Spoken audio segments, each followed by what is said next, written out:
Alinsunod sa direktiba ni Pangulong Ferdinand Marcos Jr.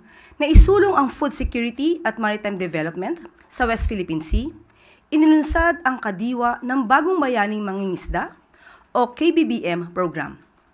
Sa ilalim ng programang ito ng Philippine Coast Guard at Bureau of Fisheries and Aquatic Resources, ipinadala ang MV Mamamalakaya na direktang mamili ng mga sariwang huli mula sa mga ngisda sa Bajo de Masinloc. Bukod sa pagbili ng huli, ay magbibigay rin ito ng subsidiya sa krudo at yelo bilang tulong sa mga mangingisdang nahihirapan sa transportasyon at iba pang gastusin.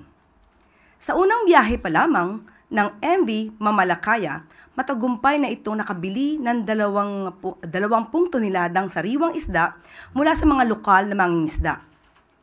Sa KBBM, sama-sama nating itinataas ang dagal ng mangingisdang Pilipino habang pinangangalagaan ang yaman ng ating karagatan para sa kinabukasan ng buong bayan. Para ito sa bagong Pilipinas.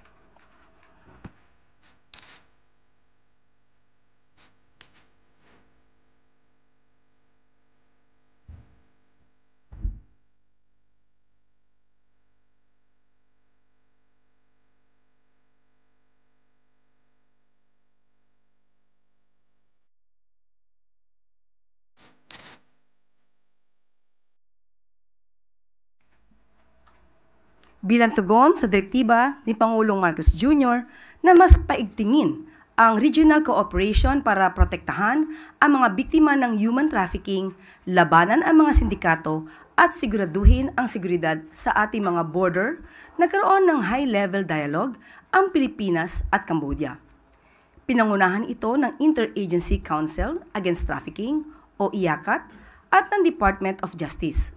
Katuwang ang Cambodian National Committee for Counter-Trafficking, ang Regional Dialogue and Knowledge Exchange target ng dalawang bansa na palakasin, target ng dalawang bansa na palakasin ang ating ugnayan sa pagbabahagi ng mga best practices at pagtugon sa mga bagong anyo ng trafficking, gaya ng forced labor sa mga scam hubs.